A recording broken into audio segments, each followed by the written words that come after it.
Hello and welcome back, and welcome to a Patreon peek on my interview with Yeremi. Now, if you've been watching the channel over the course of this season, you may remember that I had interviewed Yeremi before. But with how the game has transpired since the last time I interviewed him, with the lock-in, the claim heard around the world, and him becoming a Challenge 41 finalist, I reached back out to Yeremi and he agreed to sit down with me, where we talked for over an hour long, where he went into depth about his game, his partnership with Aviv, all the details, and his decision making on why he went for a claim on Olivia, some behind the scenes of his claim game with Will where things went off the rails, and much more. This video is just a portion of my interview with Yeremi. If you would like to see the full extended interview, please go check it out over at my Patreon at patreon.com/angelcakevids. It is available to the $3 and $5 tier patrons. You not only get access to this interview, but you'll get access to a ton of other Patreon exclusive content, like my other challenge interviews, weekly live streams, premium reality TV commentary videos, premium challenge commentary videos that aren't suitable here on YouTube, and much more. So again, if you would like to see this full interview as well as get a ton of great content, please go check out my Patreon at patreon.com/angelcakevids. If you have any questions, please leave them in the comment section below and I will try to answer them as soon as possible. But for now, please enjoy the video. Hello and welcome back, everyone, and welcome back to Yeremi for being back on the channel. Thank you so much for being here, as well as congratulations on officially making the Challenge 41 finals. How does it feel, and how are you feeling today? Dude, I'm feeling awesome, man. It's been a blast to watch the season unfold. I feel really good today. I've been feeling really great watching the season, watching the last couple episodes, how everything's been going. And yeah, dude, I'm super excited to be back on the podcast and to chat with you about everything that's been going on. The last time you were here was like episode 8, Justice for Lekka, which feels like a lifetime ago. And so many things have happened. Before we can get into what happened in episode 17, also the stake that happened, I feel like we need to have a little bit of a lead up. Unfortunately, it feels like we, the audience, didn't get to see your partnership with Aviv fully. So how would you describe Aviv as a partner, and how would you describe your partnership and how well you worked together throughout the time that you were together? Dude, being a partner with Aviv was like it was like a dream, man. Like there was like a good little bit at the very beginning, like the first couple days after that hill, where like it felt like a ton of the vet women were all like avoiding me. Like nobody wanted to be partners with me because I had a huge target on my back. Nobody wanted to bring me into their corner because they were like, I don't want a target on my back now because I'm with you. Not Aviv. Aviv didn't do it. Aviv, talking to her, she's a mother of two people. She's been in leadership positions for like the last 20 years, leading teams, creating businesses. So she has such a good head on her shoulders. She was also in the Israeli military.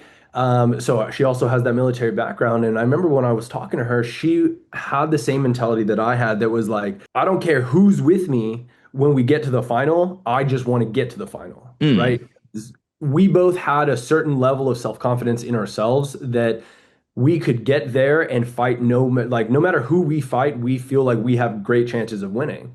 That was one of the first things I noticed about her that I really liked. And a second thing that I really liked about her, that I didn't really expect and that I don't think a lot of people will ever get to see. It happened during the Mudball Madness challenge, which was our very first challenge of the season. And I remember during that challenge, we were running up, me and her were just eating, dude, up and down that hill, right? Getting those balls, dunking them in, up and down, up and down. And it finally got to the point where we ran out of balls and we were at the top of the hill. And I'm sitting there on this like cage, right? Just like taking a breath. I was telling her, I was like, finally we get to breathe before the next round. And she was like, no, let's not. Let's go to the competitors, the teams that are near us, the ones that are still crawling up the mud hill, and let's give them a hand and let's help them up the hill. And I was like, what? I was like, what? You want to go help other teams? And it was that moment right there where I really realized that she was such a pure individual in such like a messy atmosphere. And the fact that she could have enough empathy and sympathy to go and lend a hand to people who otherwise could be preying on our downfall, or, they're competing right next to us, so they're trying to beat us, all this kind of stuff. But she still went out of her way to do that. And that was another enormous factor that I saw in her, that I was like, this girl, she's not only good, right? Hmm. Physically, she's super smart, puzzle wise, she's a social butterfly. And at that point in the game, she was a shield for me from Johnny. But she was a good hearted person, man. I wanted to get your take on this because there was a lot of criticism towards you, but also very much Aviv, especially in a very recent episode. I want to say it was when Jake and Anissa were getting voted in. A lot of your own alliance members at the time were criticizing Aviv for possibly doing crocodile tears, putting on a show for everybody. And that's not how she 100% felt. What was your take upon hearing everybody talk that way about Aviv, or that was their perspective or perception of what she was trying to do? At that point in the game, when they saw her doing that, they know who she is. They Hmm. spent tons of time with Aviv, so it comes by no surprise that Aviv is very emotionally attached to a lot of people. I mean, Aviv was like, she was like the house mother, right? Hmm. It doesn't matter if you were on our alliance, on the other alliance, like you could always go and talk to Aviv. If you went to the bar and had like 10 drinks and were punching walls and were crying in somebody else's arms, Aviv was there to talk to you. She was Hmm. there to talk to you as a mother. She was there to talk to you as a figure of support and encouragement, and to help you get through the psychological levels, per se, of this game.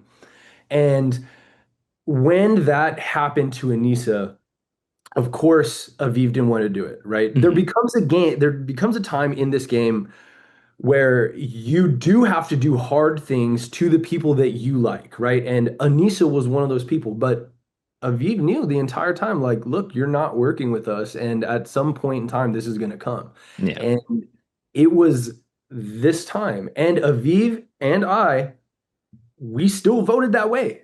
We still did. Does that take away the emotional attachment that this person had to this person? No, it doesn't. Does it still show the loyalty that this person has to their alliance, regardless of the emotional attachment? Yes, it does. And that was something that I don't believe that Michaela and Nani gave enough effort and insight to. But honestly, I think that that happened because they weren't even trying to do that. They were Hmm. already formulating, or in my words, they were already scheming, right? They Hmm. see what's coming next. They lay out all the numbers, and they see, based off of, you know, statistics and things that can happen, winners and losers, who's going to be left in the middle, what might happen. And they saw a good opportunity to start stirring up a reason, right? Oh, Aviv is, crying over Anissa, who's been working against us this whole time. Oh, they're crocodile tears.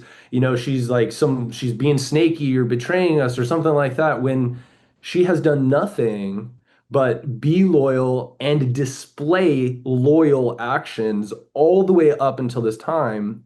And there was absolutely no reason for that to happen, and it did happen. Jumping to when you decide to stake a claim, before you do make that decision, when and how does Aviv come to you once she gets word from Nani that the vote has switched? Nani does go and tell Aviv, and Mhm. then seemingly doesn't want her to do anything about it, but you guys come up with a different plan. How and when does Aviv tell you about the vote? And how far after that conversation do you come up with this plan of staking? Awesome, dude. I love that question, and I'm gonna give you the tea, bro. I'm gonna lay it out for you in a linear fashion, so you have all the answers, right? Because like, this is a huge point of contention. So the day prior, we were under the assumption that we were gonna get a coin flip, right? Hmm.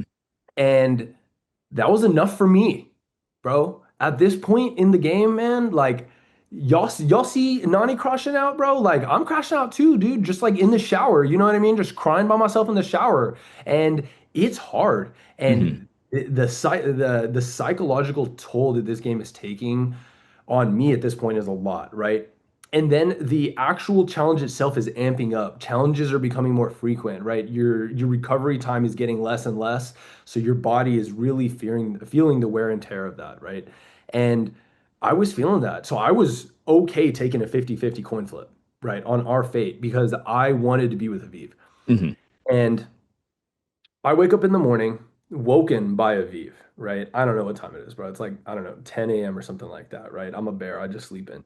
And she comes and she wakes me up. I take my little pink face mask off and I was like, what? And she's like, hey, I just want to come talk to you and let you know that Nani told me that she's flipping on us and that she's going to vote us in. Like life hits me right when I wake up and I Mhm. was like, oh my God. So like I just told you, I go take a shower, right? And I come out of the shower, right? And my but my best bro Cedric is in the room. I was like, "Did you hear what's happening?" And Cedric, dude, he doesn't know what's Yeah. going on, bro. My boy doesn't know. I gotta tell him. And he's like, "No, what's happening? What's going on?" And I'm like, "Dude, Nani and Justin flipped. They're throwing us in." And he was like, "That's crazy." He was like, what do you think about doing?" And I was like, "Dude, the only thing that I theoretically could do is stake a claim." And he was like, "Are you gonna do it?" I was like, "I'm tired, man. I don't want to leave Aviv." And that was kind of the conversation, right? Mhm. I now have an interview, right, at like 11 or something.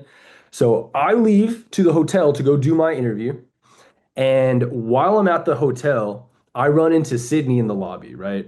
Thank Mhm. God I see a familiar face, somebody I love, right? So I give her a freaking hug and she's like, "How are you doing?" And I was like, "Okay." And she was like, "Did you hear?" And I was like, "Yeah." And she was like, "Are you gonna stake a claim?" And I told her, I was like, "I don't think so. I'm so tired. I'm so drained." I was like, I don't want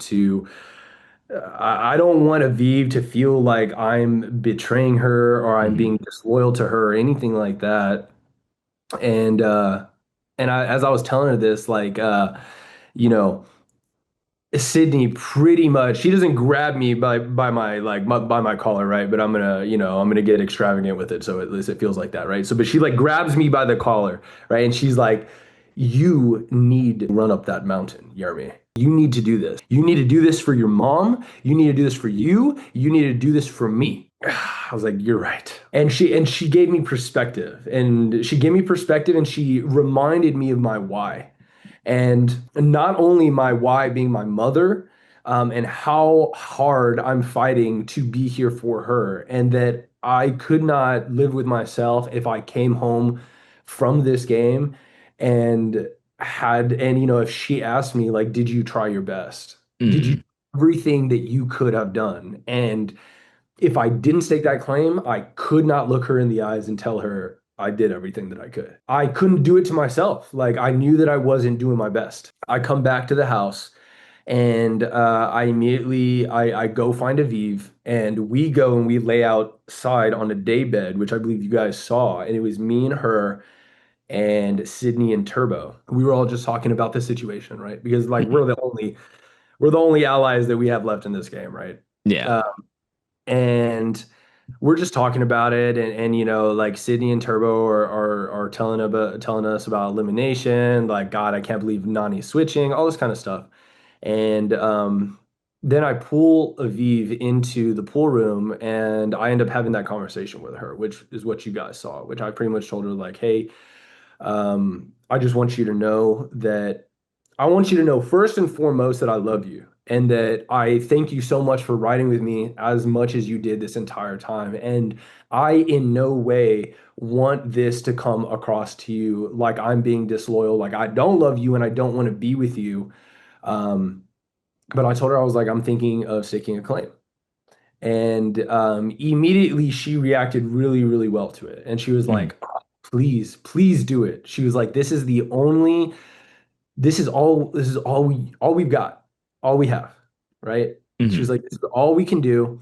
She's like, "I believe in you. I know you can do it." Um, and I was just telling her, I was like, "Oh, like I know I don't know if I can do it, but I was just like trying to level with her. I was like, "This is so stressful, bro." Like, Mhm. it's like walking into a situation in which you know you're gonna do something and everybody is gonna persecute you for it. I was just so immensely stressed out getting ready to do that. But that right there, that is from my perspective, that is the timeline of events from beginning to end for that day when I made that decision, um, and how it kind of went, dude. Wow. I mean, that is very interesting how it all came out because it did seem like in the edit they kind of rushed it. It almost felt like it was like the last like Hail Mary play, but you had so much more time to think about it, which is why I wanted to ask you about it. How big of a win did you win by? Like how much time, how much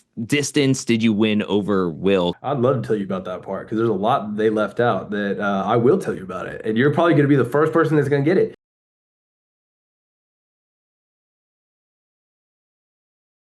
You're a cheater. You're a cheating piece. We're going to run the tapes back. They didn't show this, right? So Yeah. this is an insider look, dude, and he's tearing me up. He gave me his hand to shake it, and I shook it, and I was like, "Why am I shaking your hand?" Like, but you know what? I will give him grace, and I am Mhm. happy that he at least took accountability for it in somewhat of a public setting at that point. But that was the full stake of claim, like the challenge itself. Wow. Okay. So it was even more chaotic and more hectic than even presented in the episode. We even see how everything goes down at the bar at the beginning of episode 17. Like, did you expect there to be confrontation after everything that went down, specifically with Michaela and Cedric, and then for everybody to pipe in to with their own grievances or frustrations with them? Drew, after that, like after my stake of claim, dude, like when I say that I like took a grenade and I threw it in that house, I literally did that. Like everything was different, completely different moving on forward. The entire atmosphere of the house was changed. Mhm. Like people were like, people were avoiding Michaela and Cedric. They were almost kind of getting like ostracized. I knew that the argument was starting to build more and more and more, and it was that kind of it was that argument that really kind of bled through, and it showed me one, what kind of game Michaela plays, and now what kind of game Cedric plays, Mhm. right? And that is it was coming out very vibrant in that bar argument that Michaela and well, I want to say that for both of them, I feel like they don't want to really take any accountability for anything that they did or do, and they more so want to always spin it in a way that um, can be seen like they don't have any fault, right? Mm. Cedric's like, I didn't know that, that Michaela said your name, like that pushed for you to go in. Like me and Michaela don't tell each other everything for a reason, for that, that lack of knowledge, for that out, Mhm. right? That's what they take. They want to have that out all the time. He was like, I had a handshake with Turbo. I never physically shook your hand. And I was like, you're not even going to take any accountability Yeah. for any of that. You're not going to take any accountability for that. Are you serious? You're going to say that you, me, y'all saw it. You, me, and Turbo were in the closet together. Turbo said, all three of us go to the final together. We handshaked on it. And this dude is like, nah, bro, I didn't sign any contracts, dude. My blood wasn't on that paper. My signature was a little curved at the end. So like it wasn't really that real for me. And I realized in that argument that that's how they play, right? They Mhm. try to play around words. They try to skirt around. They do this. And look, bro, look, Drew, look, it happened. I'm gonna survive. I'm gonna be okay, right? Because Mhm. I got to, at the end of the day, I gotta take care of me. I don't expect you to take care of me, right? Mhm. But I just can't sit here and see you with such a lack of of accountability for Mhm. this action, bro. And I was like, that right there is that right in itself was just dishonorable in my head. And I was like, it's like you are trying so hard to save face, to Yeah. act like you guys didn't do anything wrong this whole time. Like, like Cedric's like the face of America, the sweetheart, the little cuddle bear that would never hurt anybody. I'm not a snake. No, I'm really nice. Everybody loves me. Like, dog, come on, man. Come on now. What is that? Be real, bro. It's okay. It's okay if you make a mistake. You know what I mean? Mhm. And I don't even want to say it was a mistake, right? Because it might not have been a mistake for you. From his point of view, everything was completely different. And I'm mature enough to understand that, right? But I want you to be mature enough to take accountability for your actions when it comes down to it. And I didn't see that in that moment. And it really showed me a lot about Cedric and taught me a lot about Michaela. After dealing with everything that happened with the stake of claim and then losing Aviv and then all of this arguing, you still have to get prepared to go into the first and pretty much last daily challenge with your completely new partner, Olivia. What is your thought process slash how are you getting prepared mentally to go into the first daily challenge with your new partner? Are you worried about your communication? Are you having a conversation prior to going into that daily global exchange when competing for the first slash really this is your only real time to bond in a daily experience, challenge experience before getting to the big final?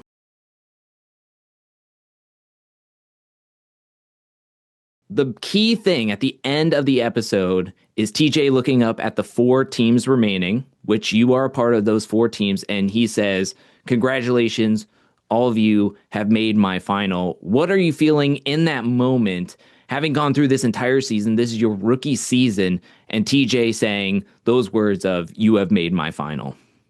Oh, dude, like, oh, dude, that moment, dude, I can remember like the lights shining on us. I can remember what TJ looked like in the sand. The wooden spikes behind him are all around the arena, like when that happened, and it was just four teams, and all I could kind of think and remember was how many of us there were Mm-hmm. beginning of the season. There was 32 competitors here lined up fulfilling the entire stage, and now there was only eight left. And to know that everything that I went through these past weeks, all the ups and the downs, the elimination, the challenge wins, the challenge losses, the stake of claims, the alliances, the political game, the stress, man, like the tears, the nights where I couldn't sleep, um, everything, man, like had mounted up to this, like this moment when he told us, like, yeah, I was one of them, and it felt so, like, I don't know, I just felt so worthy. Like for Mm-hmm. so many years, I have chased different types of challenges in my life to make myself better, to put myself through some of like the worst pain I've ever been through some of the most incredible physical and mental feats that I've ever accomplished. Like I've done it for years, man, just doing it in my personal life, and to be invited into a competition and to see myself amongst other amazing competitors and now finalists. um, it made me feel so good, bro. I felt so worthy, and I felt really, really proud of myself. As you should. This is a huge accomplishment, especially to do it in your rookie season, making the big moves as you did this late in the game, where a lot of people, I mean, we saw a lot of people not even want to make the moves or feel comfortable about making them, but you were able to overcome. It does take a lot of strength. It takes a lot of physicality. It takes a lot of mental willpower to make it through everything that you were able to endure. And I just want to wish you the best of luck. Hopefully, to see you do well in the final with Olivia. From the preview, it looks like it's going to get crazy in there with what they're going to put you all through. But you did an incredible job this season. I'm so happy to say that you are a Challenge 41 finalist and get to see how you guys compete in the final. I do want to like open it up for like if you want to shout out where people can find you, if there's something else that you want to say about the season, or just like final words before getting to the final or anything before we leave. Yeah. Heck yeah, man. Appreciate it. Thank you for asking all these questions. Again, dude, I always love sharing my perspective with you, Drew. Thank you again for hosting an amazing podcast and helping to bring the community that creates the challenge to what it is, right? Us Mhm. competitors, we are only a very small piece of this puzzle, and it's people like you, and it is people like the audience members and the fans that watch you that truly create the fan base and truly create the beauty of what this show is, and helps to create amazing moments. You know, moments that movies try to recreate are created in real time, in front of our eyes on these screens through these shows, and a lot of it is because of you guys and what y'all give. So I just want to give you super huge props to that. For any of the fans or any of the audience members that are watching this and want to follow my journey of what I do, what I train for, or anything that I'm about, you guys can find me on Instagram. You can find me on YouTube and TikTok as well. I will say that I'm bad at social media. I've tried to get better at it. Instagram is what I'm mainly on the most. But if you guys want to find me on anything, it's just Yeremi.Hykel. I'm also going to the Over the Edge Celebrity Weekend in December, and I'm raising money for Battlescar Motorsports. It's a nonprofit organization that helps provide weekends for PTSD therapy for veterans. So, if anybody would like to support that organization or support me going to that event, you can go on my page and you can find where that link is. But overall, Drew, man, again, huge thank you to me, bro, from just having me on, man, talking to me, asking me great questions, being inquisitive about this show, about my perspective. I love coming on here with you, man.